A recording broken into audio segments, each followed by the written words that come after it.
What's going on, people? We are Tottenham TV, back here for another match review stream. I'm fresh out from Burnley yesterday. Got back really late. It was an unbelievable day, really was. The away fans were in absolute full voice, better than it has been all season, and that's saying something because the atmosphere this season has been on a different planet. But, I catched up with the stuff in the studio as well. It looked like it was scenes happening in here. I mean, just this another great day to be a Spurs fan yesterday. I thought the performance on show as a team performance was just absolutely brilliant.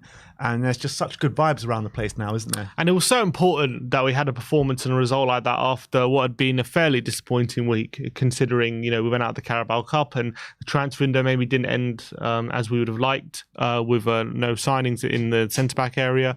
So I think to get those good vibes back, I think it was important that we were pretty much back to where we were a week ago with brilliant football, even though, went down after 10 minutes. But we recovered the situation. The football was brilliant. Every goal was absolutely top quality finishing.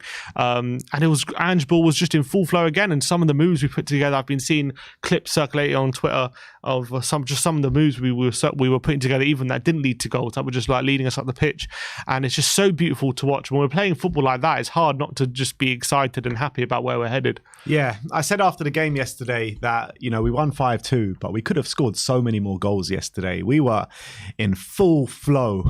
It really was unbelievable to see. Even one of the goals, I think every outfield player took a touch on the ball yesterday, which is absolutely insane. Where you cast your mind back to like last season, the football we were playing, it was just like, we'd be lucky if 3 players touched the ball before honestly we put the ball in the back of the net. Now we're seeing every single player make a massive impact on that team. And I was just in awe watching that team yesterday. But, you start from the beginning of the game because, again, it was a bit of a slow start from Spurs. I thought Burnley started the game really well. That midfielder, that left midfielder, Koleosho, I think his name is. Koleosho, the number 30. 18-year-old. I mean, he was running rings around Porro. Really burned Porro for their goal in the opening 4 minutes, thinking, oh, is this Porro's defensive frailties coming to the fore again? And is it going to be a difficult day at Burnley? But after that goal, we just took complete control, and it was pretty much just complete dominance till the end, wasn't it? Yeah, I think we didn't start the game great, and I think Burnley were really aggressive in their press, and it's probably what you expect. We thought we were analysing the game before in our preview, and we're saying, look, Burnley under Company, they want to play a certain way. They're not like the Burnley of old. They like to push players forward. They like to take risk. They like to be very aggressive with their press. They like to keep the ball. And for the first 10, 15 minutes or so, they were doing a really good job, and we were really struggling to first with our build-up play. We were struggling, and then for the goal, you got to say, yeah, Porro got burnt, but it is actually a very good team goal from Burnley. You got to give him credit for that, and it was a good finish by Foster. Vicario gets a leg to it, but I don't think you can expect him to save it. It's just a very cute finish, and like Burnley. Obviously played some really good football last season in the Championship, haven't really got to grips with the Premier League yet, but at that moment you thought, oh God, is it starting to click for them? We've had not a great week as well, so are those negative feelings seeping into the squad after crashing out the Carabao? It was a bit nervous after going 1-0 down after 10 minutes, but I think the one moment that changed the game was that brilliant ball from Porro. And I think even before that, we weren't really doing much, but we called it before the game. Where if Burnley are going to press you really high and going to commit players forward, and they're going to play a really high line, sometimes the best thing is just beat their press entirely and go long and just and go over the top. And I said before, I saw Man City do that in their game against Burnley. They didn't even try with the build-up. They just went long because they knew Haaland had a one-on-one. And that's exactly what happened. Porro sees the opportunity to go long to Heung-min Son. He notices there's a 2-on-2 down the other end. He plays a perfect ball over the top. And you got to say, amazing link-up between Son and Porro to just clinically get us back level. And from that moment on, it was all Spurs. Yeah, and that moment from Porro was a great reaction to being skinned by the 18-year-old in the opening stages of the game. He single-handedly pretty much dragged us back in the game as well with a brilliant ball over the top to Heung-min Son. Nice little 1-2 with Manor Solomon, and a lovely dink over the keeper from Heung-min Son. I thought it was world-class, that dink, to be honest. And on Manor Solomon, it was and that's when he started to really grow into the game, Manor, and you saw him get the ball. He was showing his tricks, and he was really hard to get the ball off. He was hard to contain. His link up with Sonny was top notch, to be honest. And I think this is the first time where we could probably say that Manor Solomon has probably introduced himself to the Spurs fans, because we've seen like little flashes before with Manor coming off the bench. Even in the start that he had against Fulham, you saw flashes, but you didn't really see a top performance. But I really thought in that first half it was a top performance from Manor. He got 2 assists on the day, but it wasn't just that. I thought the way he was controlling the ball, the way he was running at the Burnley defenders, I thought it was all top class, and we could really see what he's going to bring to a Tottenham shirt now. Yeah, and they really struggled to contain him. I thought his pace was frightening. I thought he was able to carry the ball in really good way, and I thought before that moment where just before he laid in Son for the assist, there was a moment where he could have laid in Maddison. He just overhit a really simple pass, and you saw Maddison getting a bit frustrated with him. So I thought that next moment he had to get it right, and to be he stayed composed. It would have been very easy in that moment to try and go for goal himself, 2-on-2. He could have tried to take on the Burnley defender and try and create his own opportunity. But I thought he did really well to just stay patient, wait for Son to peel away from the defender, and he played the pass perfectly into Son's path, and Son did the rest. And I thought it was a big day for Manor, because we were talking about on deadline day about where does Manor fit in now, because Ange has seemed to fancy Perisic more than Manor Solomon so far, and Johnson's coming in, so he's going to have his time limited on the right, so it's going to be difficult for him to see game time. And it was very interesting to see Sonny moving to the centre with that spot now open on the left. You just judging by what we've seen from Ange so far, you would have thought Perisic would be the one coming in. But I am very happy he decided to go with Manor yesterday. I said it before when I saw the lineup. I'm really happy he went with Manor, because he needs an opportunity in his favourite position to show what he's all about in a game within the first team as well. And I thought he grabbed that opportunity with both hands, and I'm delighted for him. And I thought it was a top performance. Both assists were really good as well. Good timing of the passes, good decision making as well. And I thought I'm hoping it's a sign of things to come from him. Yeah, I think so. And I was saying when you were saying that yesterday or on transfer deadline day that, it's only 3-4 games in, including the cup. There's a long season ahead, and I think Manor's going to get his chances. And I assumed that Son would move centrally at some point. I didn't think it was going to come this soon, to be honest, to Son to move centrally, but I thought Manor really grabbed his chance yesterday. I think it's the first time we've seen him on the left. In a Spurs shirt. Apart from the West Ham game in pre-season. Apart from the pre-season West Ham. He played quite well in that game. But look, I think it's no surprise that the 2 best performances we've seen from Manor then have been from the left-hand side. It seems to be his favoured position. And I think it was a performance yesterday that says, look, I'm here, I'm serious, I want to play, and I've got quality about me, and he definitely showed that yesterday. So I'm very happy for Manor, and the fans in the stands were very happy for him as well. Manor songs going off in the away end, I thought was absolutely brilliant. But after we scored that equaliser, it was one-way traffic, wasn't it, until we got that second goal, and we were pumping. Maddison had that chance from outside the box, which the keeper was equal to. And we kept getting chances, and we probably should have gone 2-1 up a lot earlier than we did. And you just saw the domination. We penned them in, and Burnley just didn't have an answer to what we were throwing at them. And it came right at the end of that second half, in stoppage time. A bit of pinball in the box, and it falls out to Cuti Romero. Yeah. And my word, what a finish was that from Cuti Romero. Where the hell did that come from? I was saying on stream, like, that was like a De Bruyne-esque kind of finish. It was unbelievable from Romero. First time, just sweeps it into the far corner, in off the post as well. That finish as well, the outswinger from that kind of side of the area is so hard to pull off. It takes supreme technical ability to pull off that kind of shot and get it into the top corner. Our centre-back to be doing that. I didn't know Romero had that kind of shot in him, and it was absolutely astonishing, and it was reward for what was a good finish to the half for us. And I thought, I completely agree, we took control of that first half after going down, and I think it wasn't a surprise when we were going 2-1 up. It was us. It was good reward for the pressure we were putting on Burnley, and they couldn't contain us really. And it would have been a shame if we'd gone on. Look, even if we'd gone into halftime 1-0, I'm sure we would have come out in the second half and carried on the domination that we were showing. But it was very crucial to get that lead going into halftime, and I think changes the dynamic a bit for Burnley because they don't have anything to hold on to going into that second half. And maybe if it was 1-1, they could have regrouped at half time, and maybe Kompany might have changed things. He might have said, look, it's 1-1, we're getting dominated, maybe we need to be a bit more pragmatic. But at 2-1, he can't afford to do that because they're chasing the game all of a sudden. So I think it was a crucial element to the game where we went 2-1 up. The game and it was just been over at half time though, couldn't it? Yeah, we had chances, didn't we? Been over, and we weren't clinical enough in terms of to take all of our chances in that first half, but that did all change in the second half. But in terms of the first half, again, I thought Destiny Udogie again was just absolutely insane. I mean, nothing gets past him defensively. He contributes to the attack. We keep saying it every game, but it's like he's been here in the Premier League for so many years. The guy's 20 years old.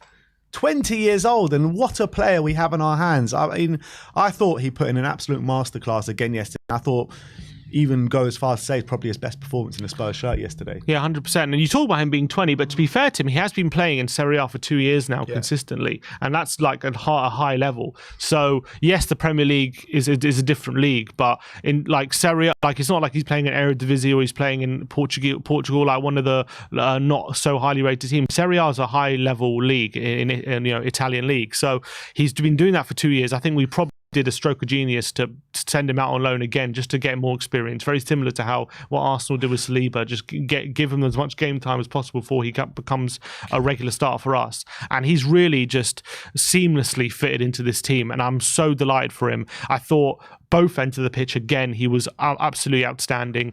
He pretty much won all his duels. He's so strong and fast that he doesn't even need like mad skills to get past the play. He just bulldozes them and gets past them. And there was a run, I think it was like in the 97th minute or something, where he's like still lung bursting run down the left hand side and still showing that pace. That just evidence of his unbelievable physicality. But as I keep saying, he marries that with a good decision making and really good technical ability.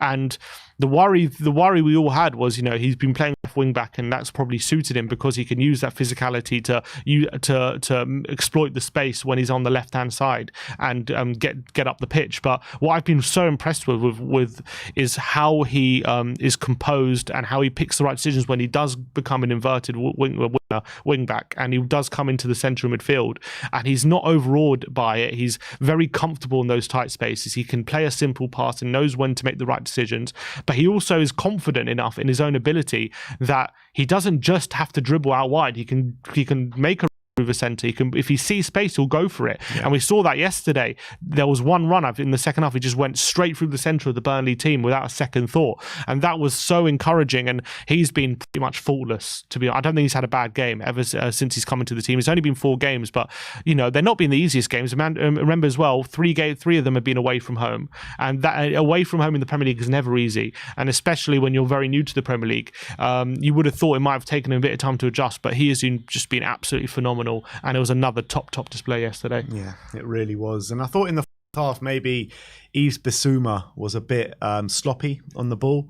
Wasn't having the best display, but that all changed in the second half, and he just grew and grew and grew into that game and became an absolute monster for us in that middle of the park. Pedro Porro as well, after that mistake early on in the game, he just as well grew and grew and grew into the game.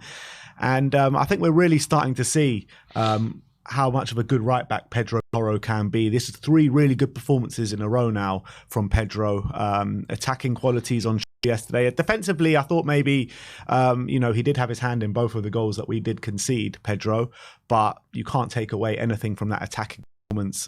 It's just absolutely top notch. But we move on to the second half, and we really needed to go and kill that game off early, and that's exactly what we did. Maddison with an absolutely astonishing goal. Every single goal yesterday was of the highest order, highest degree, and Maddison's goal was no different. That angle they showed on Match of the Day, like behind the ball, where it just curled out of the post, then curled back in. It was just unbelievable. Well, we knew what Maddison in that kind of area before he came. He's one of the most deadly players in the Premier League in that sort of position. We just hadn't seen it yet in a Spurs show. He hadn't had too many opportunities to show what he can do from that sort of area. Well, yesterday he was granted time and space by Burnley, and that's in that area. And you just knew that feeling as soon as he got the shot off, that net was going to ripple. And to be fair, again, that goal again came of a consequence of Burnley being a bit naive. They're trying to play out the back. They're trying to play their way of building up from the back. Trafford plays a lovely clip pass into the wing back, and they're trying to play through our press. But Destiny Udogie comes and confronts him. He wins the ball high up the pitch, just lays it off very quickly to Maddison. All of a sudden it's 3-1. And those are the lessons Burnley are going to have to learn in the Premier League very quickly. Otherwise, they're going to be caught out more often than not in those kind of situations. Sometimes in those situations, safety first. And I think they're trying to stick to their principles, but it did cost them on that occasion again. But when you've got a player like Maddison with that kind of quality, there's not much Burnley can do as well. It's just incredible, and it was a magical moment from him. I'm so sure it's not going to be the last goal he scores from outside the box in the Spurs shirt, but it was hopefully the first of many. Yeah, absolutely, and got a warning sign in the first half when they let him have that shot from about 25 yards, but he wasn't going to make that mistake again for the second. It was just absolutely pinpoint.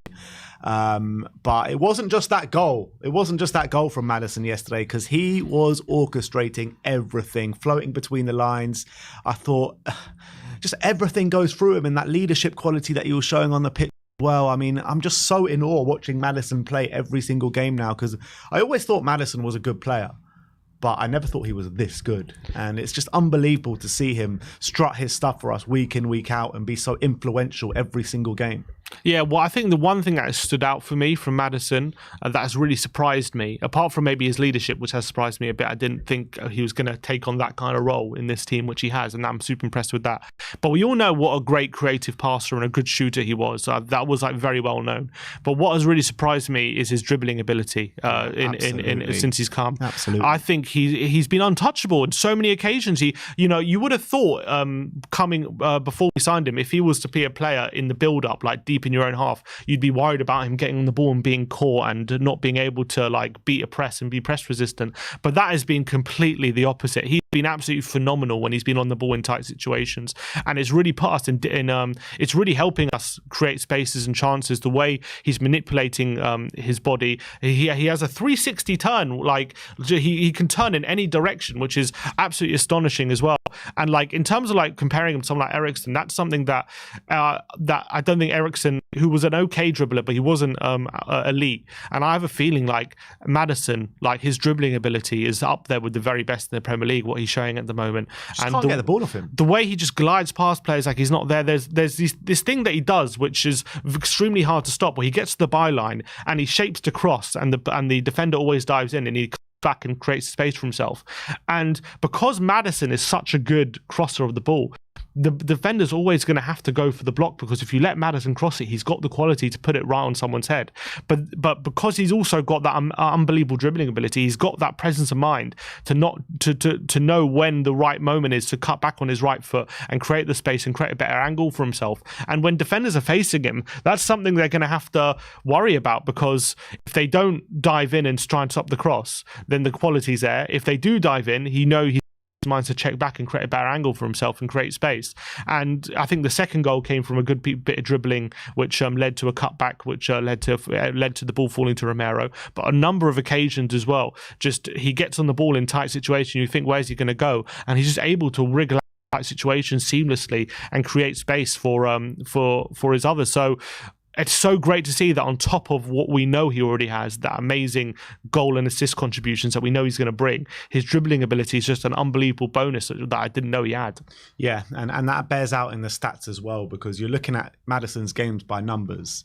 You're looking at dribble attempts. He got 3 successful dribbles out of 4 yesterday. 5 shots on target yesterday, Maddison. 3 accurate long balls out of the 3 he played. 1 key pass. And 6 ground duels won out of his 11. I mean, as well, you didn't really associate Maddison for his off-the-ball work and how tenacious he is in the middle of the park and how often he wins the ball back. And that's exactly, he's showing all the qualities that we desperately needed from a number 10 to show, and he's doing every single one of those. It's unbelievable. 100%. And I think that's probably a consequence of taking that more responsibility and that leadership role, which he has done.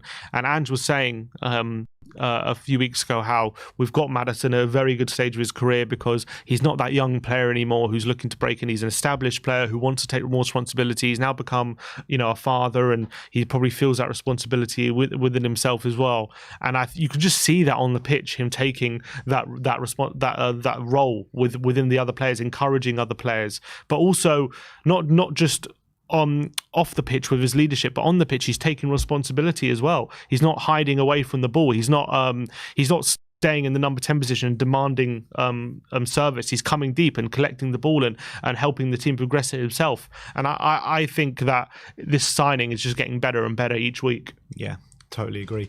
Moving on, I mean, we got that goal, like I said, about 10 minutes into the second half. I felt like as soon as we got that goal, it was game over. But 10 minutes later, it really was game over when I think that was the goal where every player on the team literally touched the ball away from the back. Comes to Manor Solomon. He plays a lovely ball into Heung-min Son. And you knew once it got to Heung-min Son in that situation, it was going to ripple the back of the net. And you're looking at Heung-min Son now, and we're all saying we think he's going to suit the number 9 role in an Ange Postecoglou system. He's come in his first start and got a hat-trick. What must Richarlison be thinking now after watching that? Because, he started 3 games in a row in the Premier League, Richarlison, didn't score any goals. Sonny's come in straight off the bat and scored a hat-trick. Yeah, well, but what have we been saying for ever since we've been kind of looking at the team and Son himself and his best qualities and how Ange likes to set up? We've constantly been saying that Son needs to be getting in positions where he in front of goal and getting goal scoring positions, because what is his best attributes? Yes, he can be a fast player, and yes, he can be a decent dribbler, but his top attributes, what he's truly elite at, is finishing in front of goal, getting in those goal scoring positions and putting it in the net. That is his best quality, and the way to get the best out of him in that position is putting him more central. Now, we were saying maybe if we were going to position with Richarlison, maybe you adjust the left-hand side position and get him to be more central from that position. But truly, I really believe the number 9 in this position is what is going to suit him the best. And I think we just saw that yesterday. His supreme finishing ability yet again on show. And it's just no surprise to me that as soon as we get him in central areas and more goal-scoring positions, we see a better Sonny. And we just know that playing on that wing and asking him to beat players and create chances, yes, he can do it to a decent level, but is that what is going to get the best out of him? I never really believed that, and we kept saying that consistently on this channel. And now we've seen him in one, and not to be fair, it's not even just been this one game. Even in the cameos that he's been playing centrally in the other game, he's been involved in goals. He was involved in the second goal against Man United. He was involved in the second goal against Bournemouth, just with his link-up play, let alone with his finishing ability. And I think even without, if you take away his goals yesterday, I still think it was a very good performance from Heung-min Son, just in his general play. And it really showed up Richarlison, not for what he isn't doing, which is scoring goals, but it's more about his contribution to the team, which is really lacking. And that's something that Ange Postecoglou said in midweek. Even after Richarlison scored in midweek, he was asked about, he got his goal, is that going to bring his confidence? And Ange was very honest and it was pretty brutal. He was saying, look, yes, Richarlison got his goal, but it's not just about goals, it's more about your contribution for the team. And for me, he wasn't contributing enough. And that was kind of ruthless a bit from Ange. And he was ruthless in his team selection yesterday with him. And I think it was absolutely right. And we were saying, I know I said I thought he probably would have stuck with Richarlison because he scored, but I was saying before, for me, I think Son has got to come into his team centrally. I think that's what's best right now. And I think we're seeing that. And Son can do that role. And look, it'll be interesting to see a Son maybe against a less naive team, like a Nottingham Forest, who are going to sit a bit deeper and up the central areas and not provide him the space that he got. We'll see it in a couple of weeks against Sheffield United. Exactly. Because they're not going to push everyone up that pitch. You saw how they played and defended against Man City. So I think that game is going to actually give us more problems in this Burnley game. Exactly, because I think this game for Son was kind of tailor-made for him. They gave him all the space to run in behind, and that's where Son's at his best, when he's able to stretch defenders. His timing of his runs are perfect. I think he might be the best player at timing his runs behind in the Premier League. He's so good at that.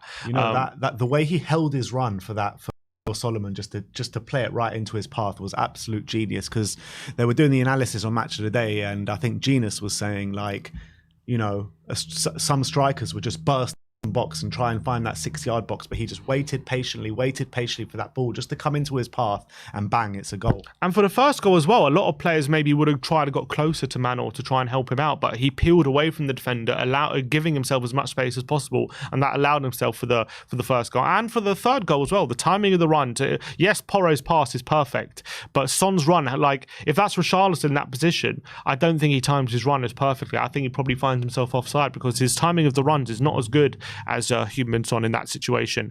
And we know that once he gets to that situation, he's as clinical as ever, and he's going to bury it. So for me, Son was fantastic. But yeah, as I was saying, it was tailor-made for him, this kind of game. Burnley pushing up and creating the space for him and allowing him that space to run in behind. When the space is restricted and he's going to have to be a bit more nimble, and he's going to have to take the ball with defenders on his back, and he's going to have to hold on to it, and he's going to have to turn and shoot, and he's going to have to link play a bit more.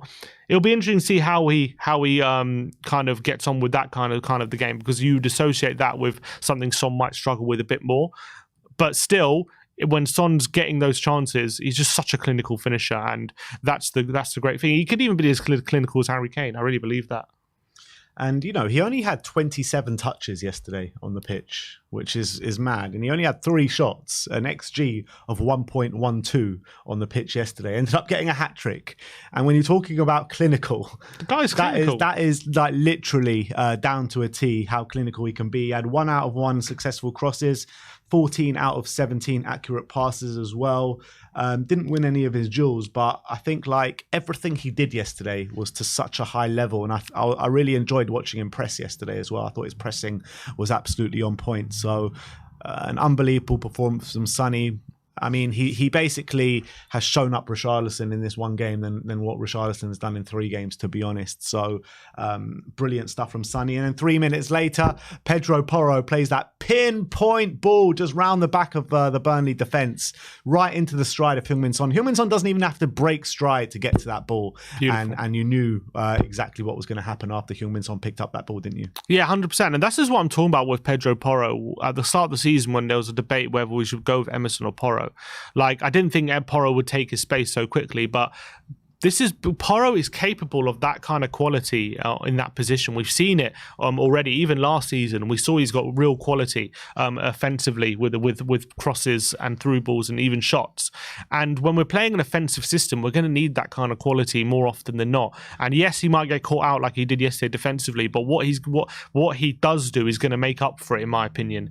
And Emerson wouldn't be capable of that pass that Porro made yesterday. He just wouldn't. He just doesn't have that ability to do that. And yes, Emerson might not have been beaten for the goal like Porro was, but Porro's quality on the ball is absolutely fantastic. That pass, you wouldn't have been surprised if Trent played that kind of through ball the way he did it. And Porro's been showing that kind of quality ever since he's come to Spurs. And it's all about fitting him into the system, making sure that you're masking his defensive troubles or liabilities, and making sure you're getting the best out of him offensively. And we've been managing to do that the past 3 games. I think he's been outstanding, and we saw even against Bournemouth, we saw a different kind of performance. He was a bit more defensively solid, wasn't so involved in the attack, but like yesterday, when he's asked to get involved into the attack, he's more than up to the task. And I'm just really enjoying how he's playing at the moment. He's playing some really, really good stuff, and he's really developing into a top right back at the moment. Yeah, he really is growing and growing game on game. Pedro Porro, another astonishing display from him yesterday, probably the best of the lot going forward anyway, for sure. And after that, 66 minutes, 5-1 up, game was done. And we did have our chances after that, but it was pretty much cruise control after that, pretty much. And we let Burnley have a goal right at the end in the 94th minute. But, I mean, you can't take away anything from the astonishing display. And they said we wouldn't be able to score without Harry Kane in the team. We've scored 5 goals away from home, 11 goals so far this season. I mean, how good is it watching Spurs at the moment? I just can't get over it. It seems to be getting better and better game on game as well. And you look at the goal scorers yesterday, all 3 goal scorers came from the whole leadership group. Exactly. A hat-trick from Heung-min Son, a rocket from Cuti Romero, and a rocket from James Maddison as well. And it's just like these vice captains and captains are really stepping up for the team, aren't they? 100%, and I think they're really taking on that responsibility, all of them, and that's what I'm loving about them. You see them on the pitch; they're stepping up for the team. Off the pitch as well, they're encouraging their teammates. They've got a lot of young players to contend with as well, in terms of like Dogi and Van de Ven, and other players like bedding into the team, and they've got to make sure that they're helping them get the best out of themselves and giving them confidence. And you can see that all the time when someone does something wrong. They're always giving them encouragement on social media. When players have bad performance or whatever, they're always giving them words of encouragement on social media as well. And I think the way they've taken to this role so far, look, it's still very early days. You learn more about leaders when things are going badly than when things are going well. So we'll see how they react if we do lose a few games and performance level drops.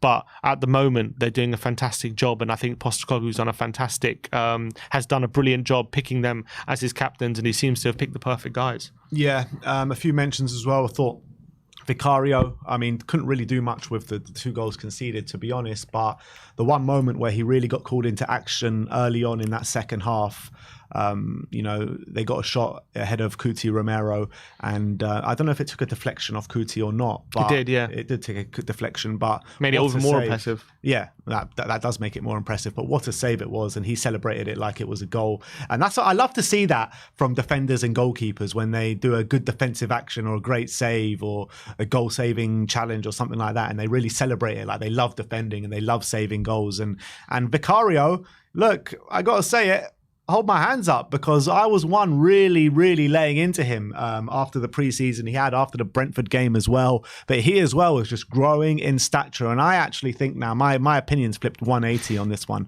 I think we got a really good keeper on our hands. I really do. Yeah, and again, his confidence with the ball at his feet was on show yesterday. I thought he was really comfortable and wasn't scared to go long if need be. And a lot of the times we were aiming at Kulusevski to try and get, because he's the most physical, I feel, of the front line. So if anyone was going to win a duel in the air, he was him. So we was aiming at him a lot. But that save was as good as a goal, because at that point it was 3-1 at that point.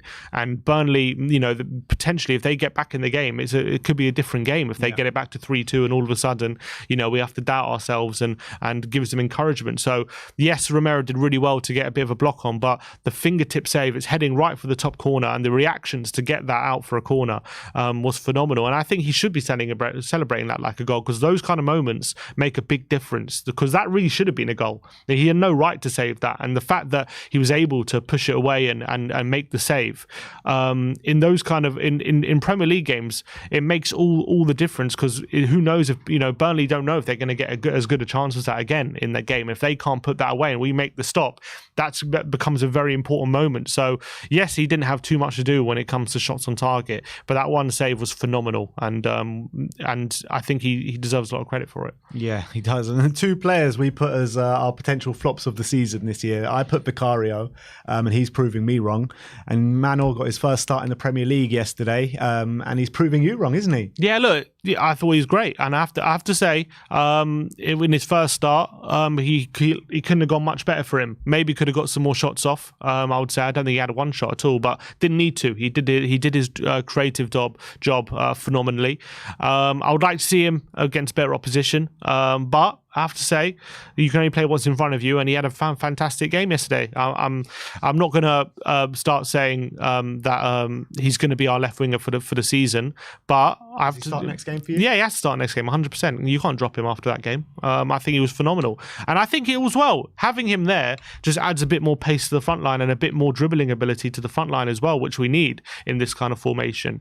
And it's something I think I wouldn't say we're struggling with, but it's maybe one of the negative things of the first 3 games is maybe we didn't have enough in the forward line to just consistently create chances, and having Solomon in there just, I think, added another threat on the ball with the ball at his feet, which we maybe didn't have in the front line for the first 2 games. So for me, if he keeps playing like that, I think he keeps his place for sure.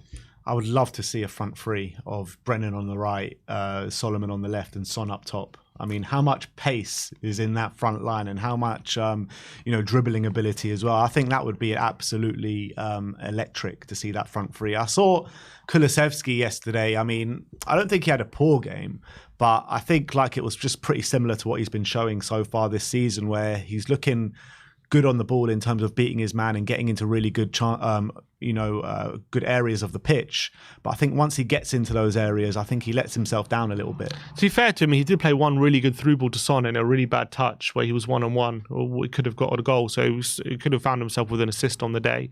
But yeah, when it comes to the level of like creating chances and stuff, I don't think he was as good as his teammates when it came to that level. I did think on the day, I thought in the first half he was one of our better players. I thought he was playing really well, and I thought Burnley were really struggling to get the ball off him. He was obviously physically, as I was saying before, he's probably the most physical of the front line. So whenever we did go long, it was Kulusevski who we aimed at, and I thought he actually competed for his duels really well. And that's something that goes under the radar as a really big strength of his physicality. He's very difficult to muscle off the ball compared to maybe a Son or a Solomon who are a bit weaker in those aspects. So he did allow us a bit more, when he gets on the ball, I'm more confident of him being able to hold it when players are bumping off him and trying to make challenges. So I'm happy with that. But for some reason, those for the difference from what we saw when we first came to now, it's just for some reason those decision-making ability has just decreased a bit, and I can't put my finger on why that's happened. I'm just hoping that it'll start to click for him very soon. I'm confident it will, because I still believe he's a top player. I really do. I see him on the pitch, even when he's playing badly. I see top things from him. I really do. And it's not like when he's having a bad game, he's just a liability and he's anonymous. I don't believe that. Even when he's playing badly, he's still getting on the ball and trying and trying to create things. So I think it will come for him. Now he's got more competition with Johnson. Maybe that will make him up his game a bit more, because maybe he didn't feel like his position was under pressure enough. But yeah, yesterday, when you compare him to Son and Solomon, he was probably the weakest of the front three, but I don't think he had a bad game. I think when you're looking at it and you're looking at the next two games, we've got Sheffield United at home and Arsenal away. I think Sheffield United at home, they're going to sit in a very low block, so we'll probably need someone like Kulusevski to really try and break them down. So I want to see him keep his spot for that game.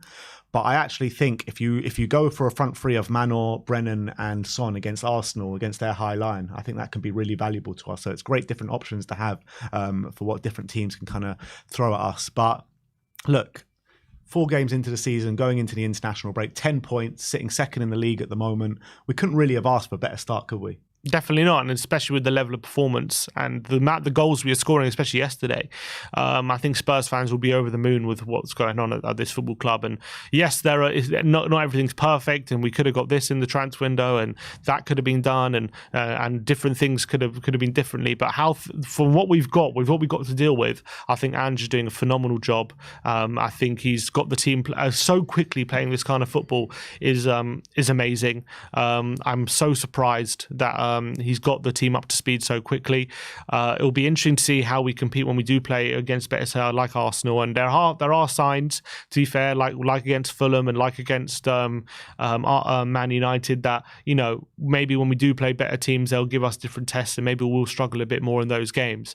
But how we've played so far against teams put in front of us has been second to none, and the football we've played has just been a delight to watch. I can't wait for more Andrew. I'm gutted that we've got an international break, to be honest, because I just want to see more Spurs at the moment. I'm excited for every game, and that's what Ange has brought to us. I think he's doing so well. He's doing really, really well with a lot of stuff he's had to deal with, a lot of difficult situations. And even you look across the city and at Chelsea, it's a very similar situation to us, like the new manager, a lot of new players, and he hasn't got his team up to speed as quickly as Ange does at the moment. And so it's not. What I'm trying to say is it's not as easy as what Ange is making it look like to get his team playing so quickly. So I think you got to give him so much credit. And look, I expect there'll be some bumps in the road. I expect there will be times of the season that we'll go through some bad form. It's not going to be like this the whole season, but I'm just enjoying it while it lasts right now, and long may it continue.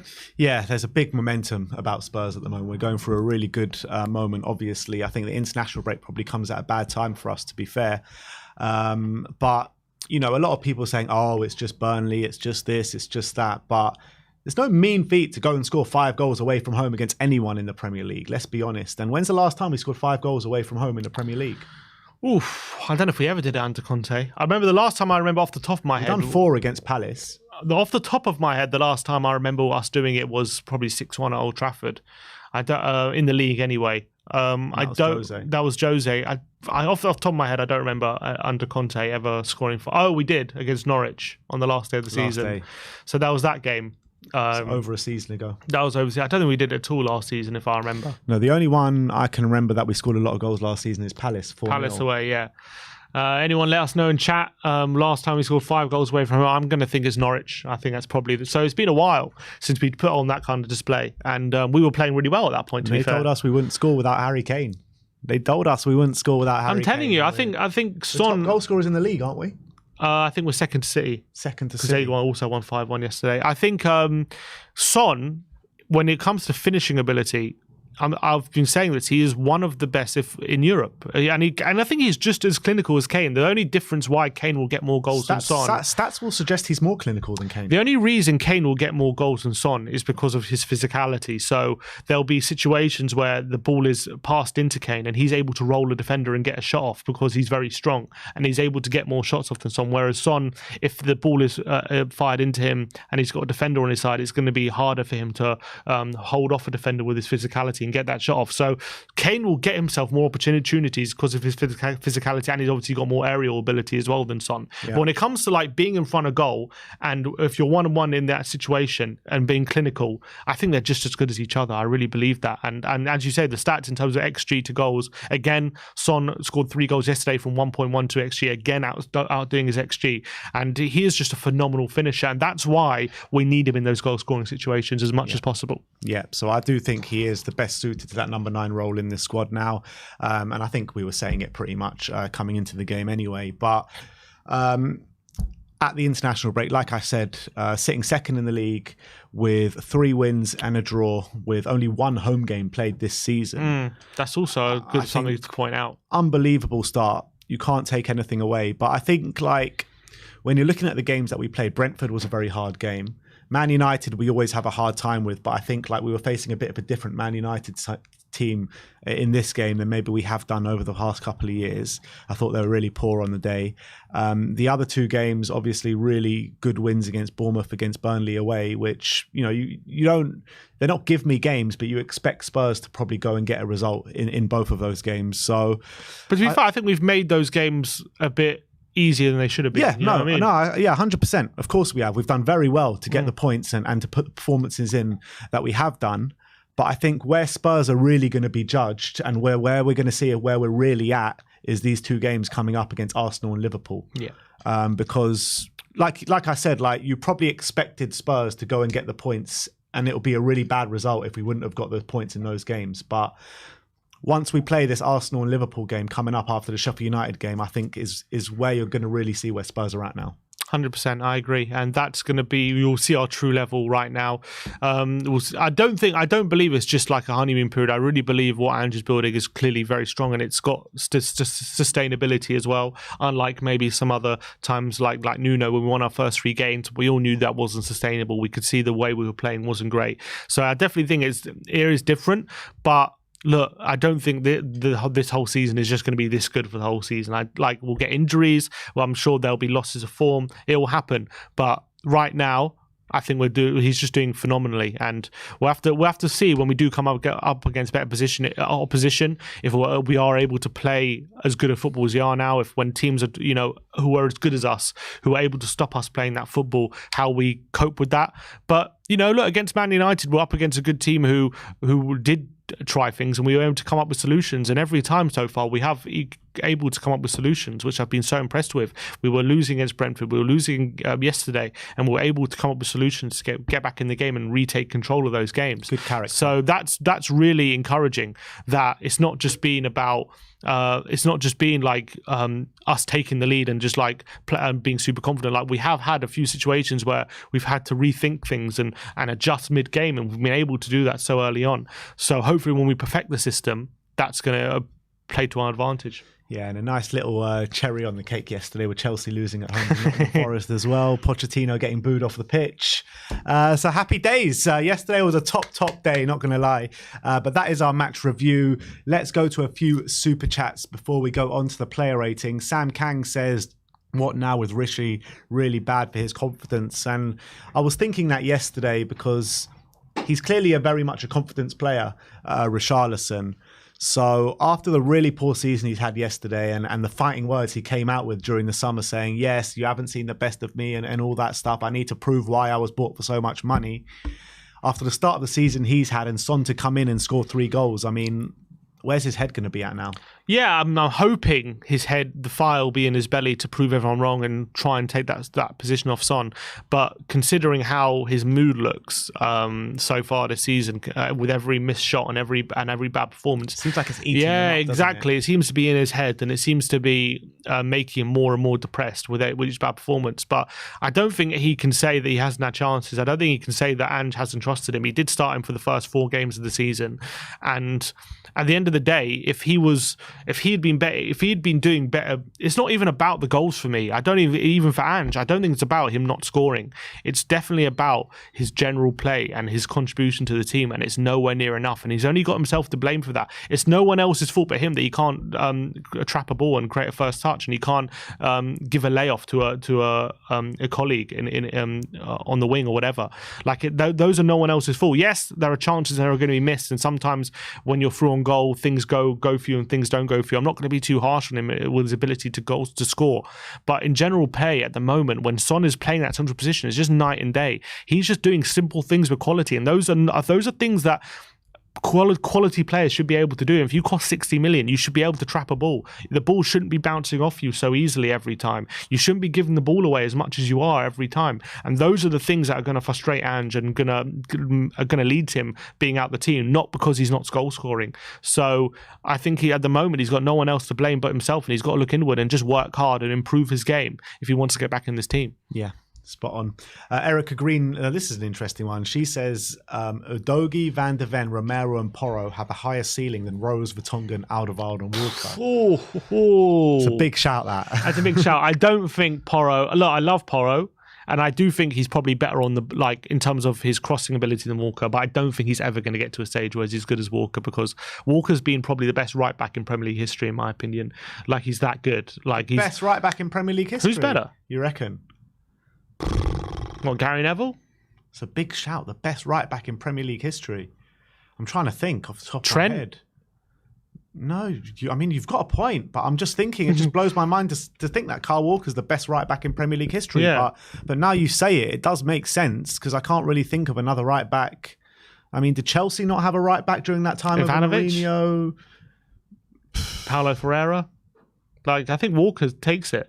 I think his physicality and his speed is what gets him out of trouble on a number of occasions, but it's so good that it can do that.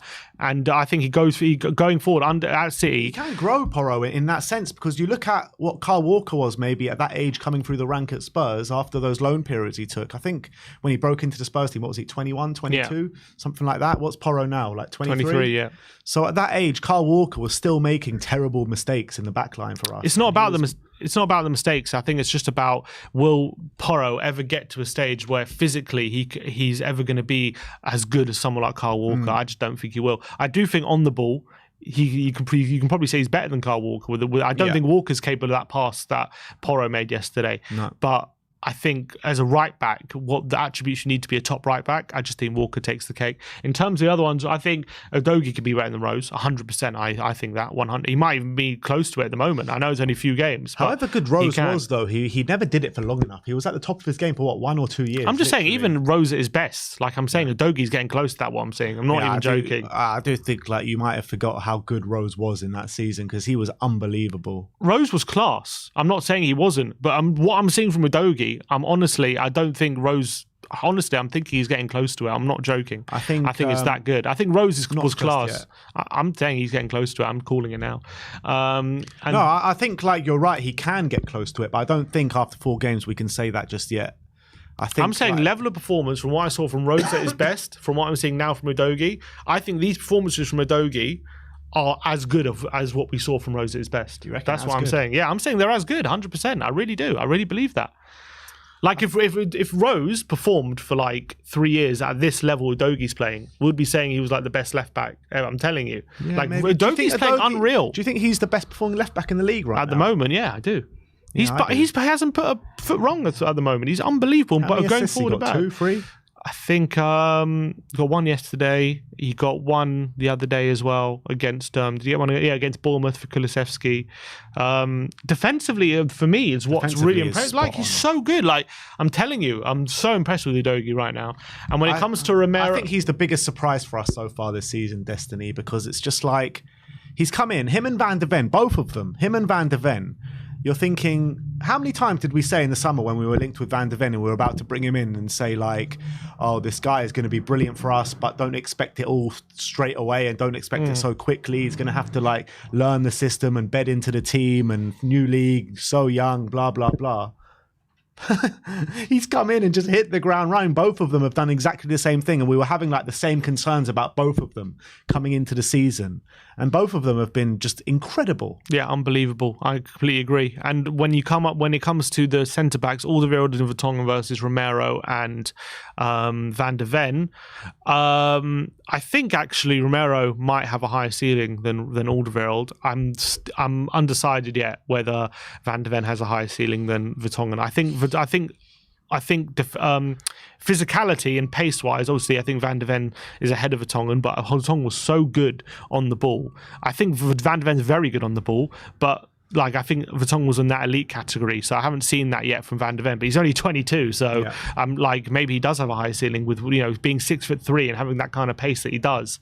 Like I don't think Vertonghen could have done some of those recovery challenges that Van de Ven's been capable of, but I think some also as well. Like Vertonghen was such a class defend like positionally and stuff, like he wouldn't even put himself in those situations where he has to make those recovery tackles sometimes. And I was thinking about it, and I was talking to a few people about this yesterday, like Harry Kane's going away to Mönchengladbach yesterday for Bayern Munich. Do you reckon there's any part of Harry Kane looking at Spurs now and being like, you know what, I wish I was still there? I don't think just yet. I think because he's probably going to win a trophy. I think it depends about like how he does in Champions League. You got to remember he's playing with a class team. He's got world-class players around him, so he's probably really enjoying it. And they are actually genuine big contenders for the Champions League this year. Yeah, like they've got world-class teams. So I don't think he's looking over thinking I should have stayed, but I definitely think he might be looking at thinking, should I have given it another year kind of thing? Like, are they on something special? And if they really are on something special, like, and if I'm missing out on that just for a Bundesliga, like, that'll be annoying. But I think right now, early in the season, I don't think he's regretting anything just yet. Yeah.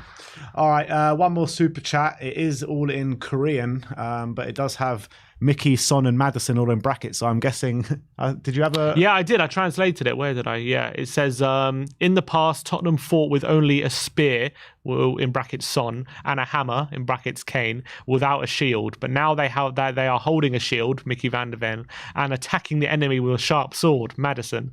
Now they are safe and they can attack, defend quickly and accurately. A team like steel, this is becoming. I love that. Absolutely Brilliant. Love that. Spot on as well, to be honest. Absolutely Fantastic spot on. So thank you so much for that super chat.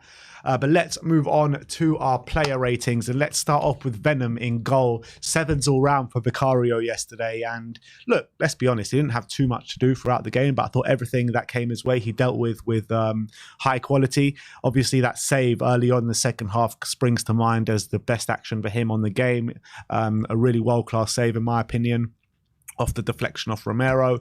I thought on the ball as well with his distribution, I thought he was doing really well. I don't think he could have done anything with both goals, but a top display again from Vicario. Yeah, I would say for the first goal, I wouldn't say it was a mistake, but he did get a big foot to it, and maybe himself he'll be a bit disappointed he didn't stop it, but it was a good finish from Foster.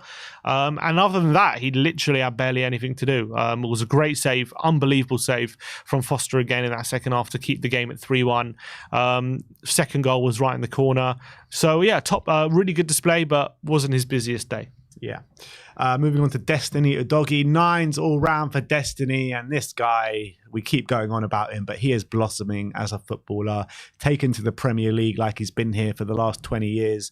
He's 20 years old. He plays like a 30-year-old. I mean, the guy is a special player. He really is. Defensively, I thought absolutely on point yesterday, contributing to attacks as well. That hard work to get that assist and rob the Burnley player in their own half as well. Absolutely sensational stuff. And game by numbers, I mean, 38 out of 41 accurate passes, 8 out of his 9 ground duels as well.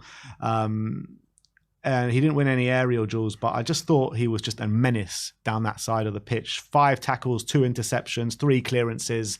I mean, we've got a special guy on our hands. Yeah, phenomenal. And I think he was involved in the fourth goal as well. He was just pretty faultless both ends of the pitch. It was so hard to get past for the Burnley winger to try and take him on. He was so strong and physical. He kept winning all his duels whenever he was asked to. And I thought going forward, dribbling ability, there was points where he's driving straight through the heart of the Burnley team and causing problems. When he's on the wing as well, he's creating opportunities. He's going out on the outside. He always picks the right passes. I'm so impressed with his decision making. And it was just, I can't remember anything he did wrong. It was just a complete faultless display from Destiny Udogie. Another really strong showing from him. Moving on to Mickey van der Ven, 8 all round from us. Again, I thought it was a really strong showing from him. He tried his best to keep both goals out, to be honest, but wasn't to be. But I thought he was a man mountain yesterday. He was winning his aerial duels, winning his ground duels. He's sparking up a really good relationship with Cuti Romero and Destiny Udogie on both sides, to be honest. And again, he's another one who's just come into the team and just taken to the Premier League like he's been here for many years. You got to remember, this guy is 22 years of age. 22 years of age, just coming straight into the team, and like I keep saying, it's like he's been here for years. And everything he does with a touch of class. Yeah, and if you remember as well, for the fourth goal, he spins away from the defender in the build up for the fourth goal and just takes on another one and lays it off to Udogie, gives it to Solomon, and we end up going and scoring.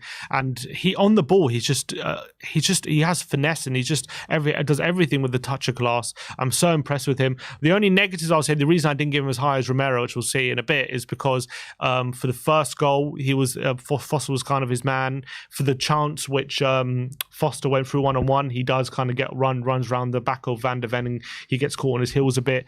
And for the last goal as well, he was desperately unlucky, but he'll probably feel like he should have stopped it, because he actually gets there first, but it goes under his leg, so it was really unfortunate. But on another day, he probably makes the block, so that was unfortunate for him. But I thought by and large, again, another top display from Van der Ven. He just seems like an amazing signing. Yeah. And alongside him, Cuti Romero really taking up that leadership mantle of the team. 9s all round from us, and he has started this season on fire, Cuti Romero. I think we've probably seen 4 displays from Romero better than any display that we saw last season from him. And we kept saying, you put a good partner next to him, you'll see Romero flourish. And that is exactly what we're seeing right now. He was at his aggressive best, but he's towing the line between being aggressive and being over-aggressive. I saw a mad stat yesterday that neither him or Van der Ven have made a foul yet this season. Wow, is that right? How mad is Romero that? hasn't made a foul yet this Apparently season. so.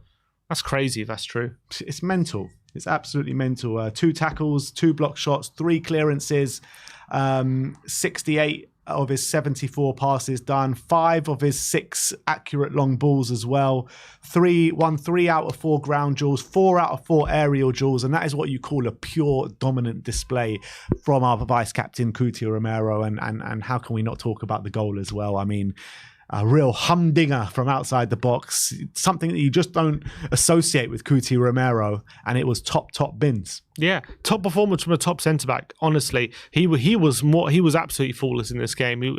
He's really starting to master that controlled aggression, which maybe he struggled with for his first couple of seasons at Spurs, where he was just flying into tackles and causing a lot of risk. But I thought yesterday and this whole season, he's been so good and he's been so solid, and he's not put a foot wrong. And on the ball, he's been a touch of class, and he's been playing the ball, playing really quality passes, and he showed again his quality with that goal. That doesn't come about by luck. Like, you've got to have super technical ability, and he showed that yesterday with the goal, and he's been showing that all season with his ability in build-up play. And I'm so happy he's fulfilling his potential as like a consistently top centre back, because there was people doubting him, saying he's too rash and he's not that good. But everyone who saw the World Cup and who has seen him when he has been playing well, this guy is a top centre back, and now he's got a top partner with him. We're seeing just consistent, amazing performances from him. Yeah, moving on to Pedro Porro, 8 all round from Pedro. I was worried at the start of the game after seeing him getting burned from the Burnley winger, the 18-year-old kid. I thought he was sensational, by the way, at times. But I thought after that, he dusted himself off, grew into the game, created 2 key chances for us. And both of those 2 key chances were just of the absolute utmost quality. First one dinked over the top to Heung-min Son, and he does the 1-2 with Manuel Solomon, and we get our first goal. And the other one was just, that pass, man.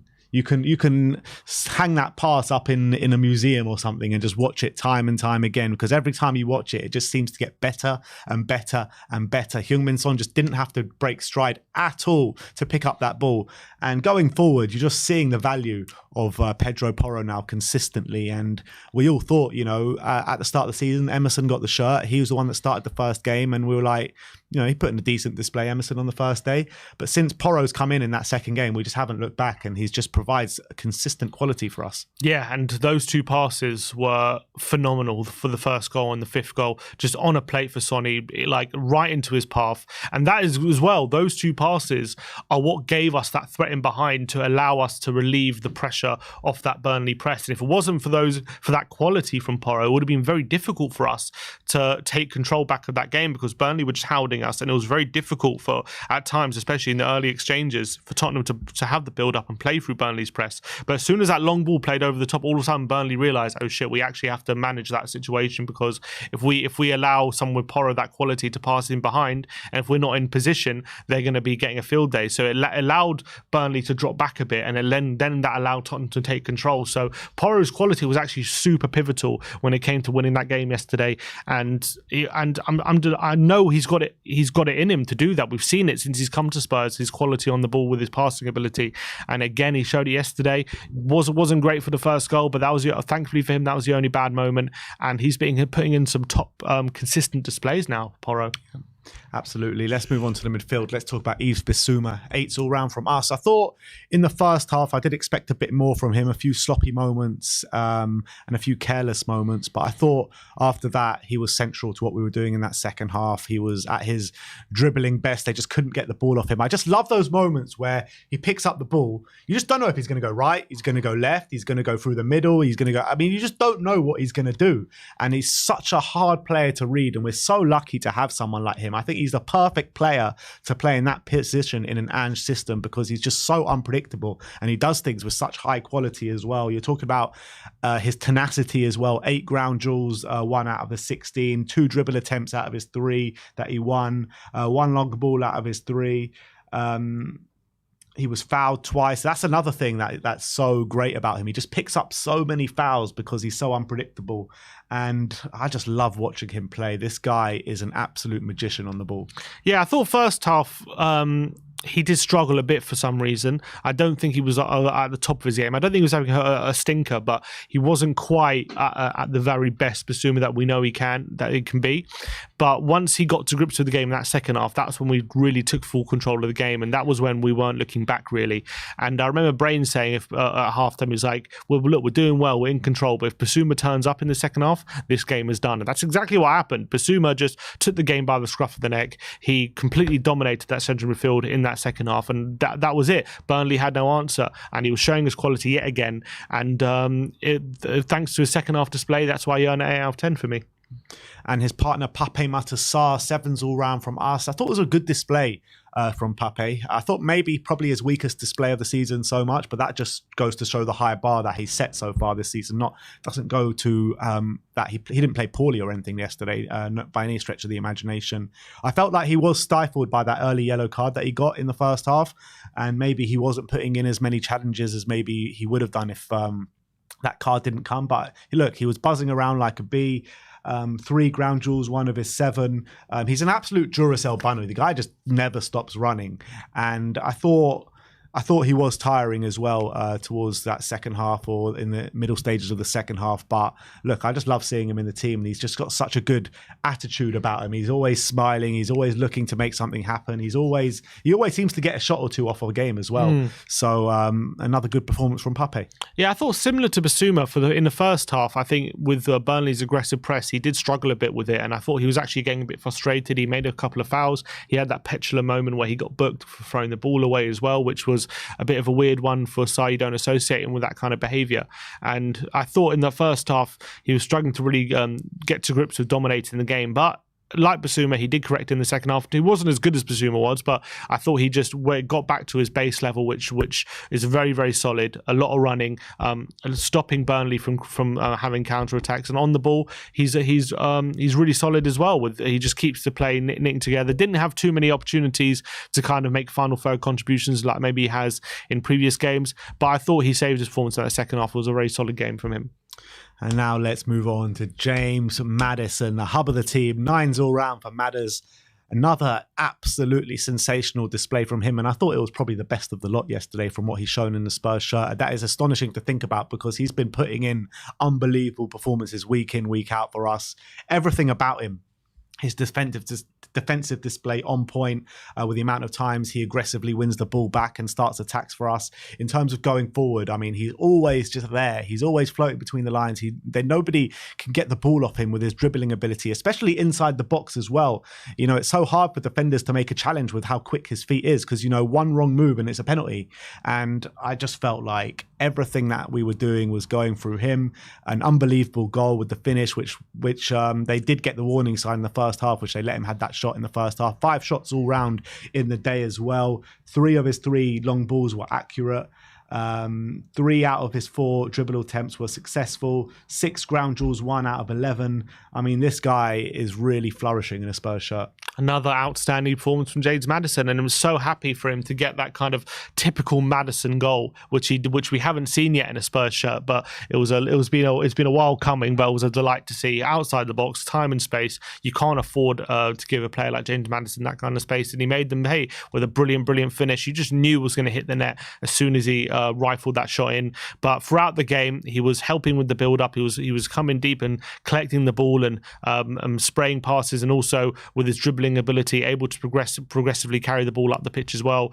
In the final third, they just couldn't touch him. When he's in the box, he fakes to cross, he dribbles, he gets good quality crosses in the box as well. He's creating chances. He's taking good set pieces as well from corners. He had a bit of banter with the Burnley fans. They were giving him a bit of grief. Then Romero scores and he cupped his ears to the fans as well. So he has that side to his game. I thought it was just another top display from James Maddison, and he's just been again, as I've been saying, a few players just hasn't had a bad game this season, and this was another phenomenal one.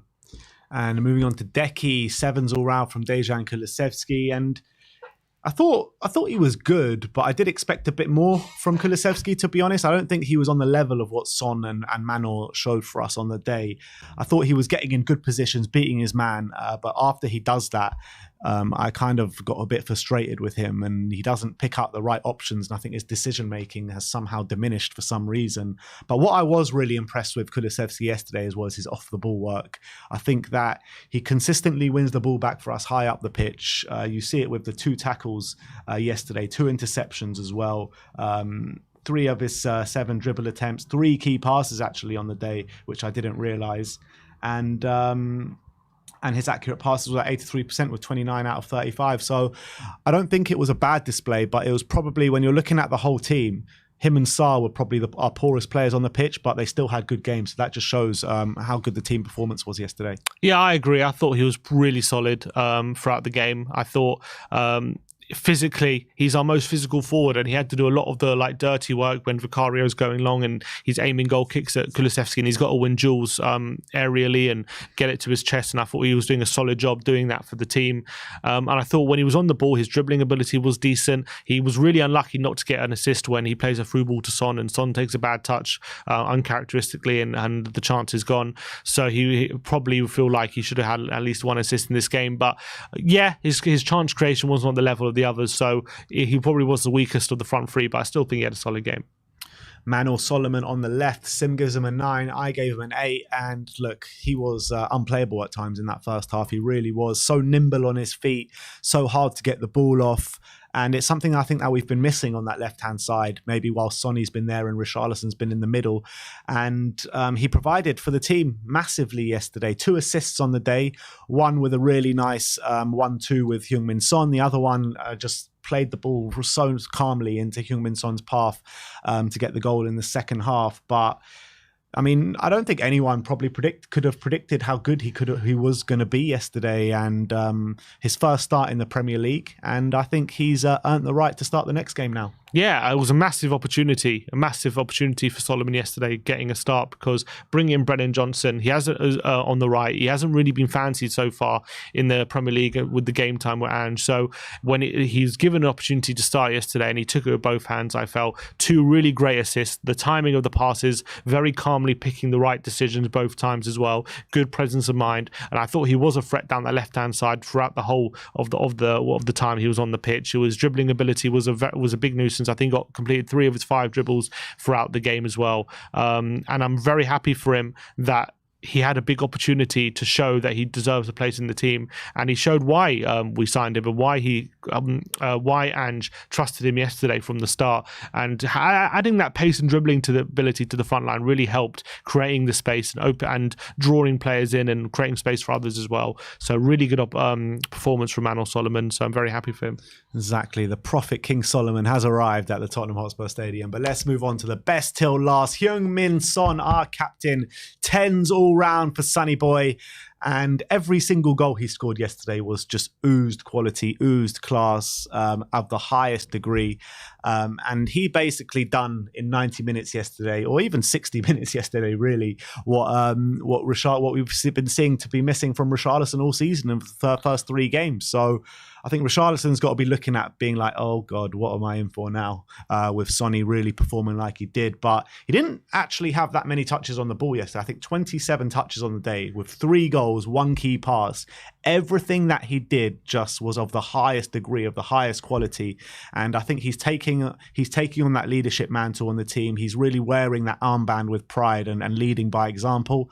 And he got the goals yesterday to show for it as well. So 3 goals on the day, and he's our top goal scorer of the season. Yeah, phenomenal performance, I thought, from him and Son. It just wasn't just the goals that led to his performance being fantastic. I thought it was all general play, his little touches, his little layoffs as well, being part of the team, allowing us to keep possession, were absolutely fantastic. I thought each 3 finishes, we know what he's capable of in front of goal, and I think he just gave us more evidence of that again. He just proved it again, how clinical he is and how calm he is in front of goal with that ability to just calmly slot home all those finishes. One of them being a first-time finish, one of them a little dink, the other one running through on goal when he's got a bit more time to think about it. So 3 different situations, but he come on trumps as well. Left foot, right foot, doesn't really make a difference for him. We know how 2-footed he is. But I think for me, why Richarlison was shown up was just because of his contribution to the team. It wasn't just the goals, and that's what Son is delivering. He's just got that bit of quality about him, which Richarlison is lacking right now. And yes, I think there'll be bigger tests for Son. I'm sure there'll be teams which don't leave as much space in behind as Burnley did. So it'll be interesting to see him in the 9 in those kind of games. But you could only play what's in front of you, and yesterday he absolutely demolished them. Yeah, and let's finish off talking about Ange Postecoglou. The fans were in full voice yesterday, singing his name throughout the game, and he gets a 9 all round. I think he recognised, obviously, that Richarlison really hasn't been doing it in a Spurs shirt, and he's kind of probably been the only player that we could have proper criticism about so far this season is Richarlison, and he's noticed that he's moved Son into the centre, what we've all been thinking pretty much ever since the start of the season. He done that, he put Manor on the left-hand side and did tweak the team, and I think the team were much better off for it. Obviously, Heung-min Son scoring the hat-trick, Manor Solomon having a top game, and he managed the game well in the last half an hour once the game was done, made 5 changes throughout the game, and I've just got not a bad word to say about Ange and the way he managed the game yesterday. I thought everything was down to perfection. Yeah, I thought he managed the game perfectly. His selection was perfect. To decide to pick Manor ahead of Perisic, I think was a very good decision. I'm very happy he made that decision. To drop Richarlison as well, he did what was best for the team. We know what our starting 11 is, and he obviously he went for that after what happened on Tuesday night. But we were back to the levels that we were a week ago, which was really, really great to see. And the football we're playing is fantastic to watch. The confidence that everyone is having is clearly seeping through to the team. Everyone's enjoying themselves right now. We're playing great football, and it's all down to Ange, and he's just doing a phenomenal job. So 9 out of 10. Is this a new manager bounce, or is this our level? I don't think that it's going to be like this the whole season. I do think it's a bit more than a new manager bounce. So I think this is what we're building towards, to be consistently like this. And I'm delighted what we're seeing. I don't think we're going to be at this level for the whole season, especially when we come up against better opposition and maybe we get injuries and stuff. But I do think it's definitely more than a new manager bounce. I do think we're not performing over our level, in my opinion. I think we're capable of what we're showing consistently, but I don't think we are going to be consistent throughout this whole season just yet. Yeah, and when you're looking at it, a lot of people are saying, yeah, maybe it is a new manager bounce, but with one game a week now, especially until January, we put ourselves in the best chance to really, tailor make everything for these specific games, more time on the training pitch. And how much of a value is that going to be going into this season? Yeah, it's going to be a massive help, because when you have those 3 weeks, when you don't have midweek games and you actually have time to spend with the players and perfect the system, it's going to be a massive help. And I really hope Ange takes massive advantage of it, because it's not a luxury he's going to have, hopefully, in future seasons. Yeah. All right. Well, that is your player ratings for the game against Burnley. 5-2 win at Turf Moor. There has been a couple of goals in the Premier League as we speak. 2-0 to Liverpool already after 22 minutes. Szoboszlai getting the first goal, and Matty Cash carrying on his great goal-scoring form, scoring an own goal this time, though. And Liverpool are 2-0 up, and I think it's 0-0 in the other game, right? Yeah, I think so. But let's go on to a few super chats before we get into the 5 takeaways. The Jorical says that real value in the current market: Vicario 50 million, Porro 40 million, Kuti 75 million, VDV 65 million, Udoji 65 million, Biz 100 plus, Maddison 100 plus, Sarr 60, Manor 30, Kulu 45, and Son 100 plus. I mean, I'd even say, like, if Maguire's going for 75 all those years ago, like, how much is Kuti going for now? I was saying in the summer he's an £100 million centre-back. Everyone laughed. I'm saying I think he is. Look how he played in the World Cup. Look how he played in the final of the World Cup. He was like man of the match in that game. He was incredible. So, like, he's 24. I think he's a real, especially if you're playing at this level consistently, this guy's a top centre-back. And, I mean, look, Bissouma. Like, Bissouma. If Caicedo's 100 million. If Caicedo and Rice are going for about over 100 million, Bissouma should be like 150 million. Exactly. He's more than that. Like, I accept, like, Rice is a top CDM and one of the best CDMs in the league, but Rice can only dream of doing some of the things that Bissouma can do. I completely agree with that. Incognito Joe says, was Son just in a bad system last season? Well, I think there was many factors going into last season. First of all, the system, and second of all, he was playing with injury throughout the whole season. I know, like, we say that a lot with some players, but I think Son, that was definitely a case, because he had surgery straight after the year.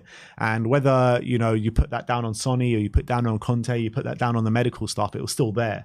Well, let's not forget he scored a hat-trick last season against Leicester, didn't he? So, like, it's not just because he scored a hat-trick yesterday doesn't mean he's now going to go on and score like 30 goals. We'll have to wait and see, but it was definitely a very good performance yesterday. Yeah, but it's obvious that this system suits him better in a number 9 than maybe what he was doing in Conte. Yeah, 100%. Yesterday, 100%. Last season.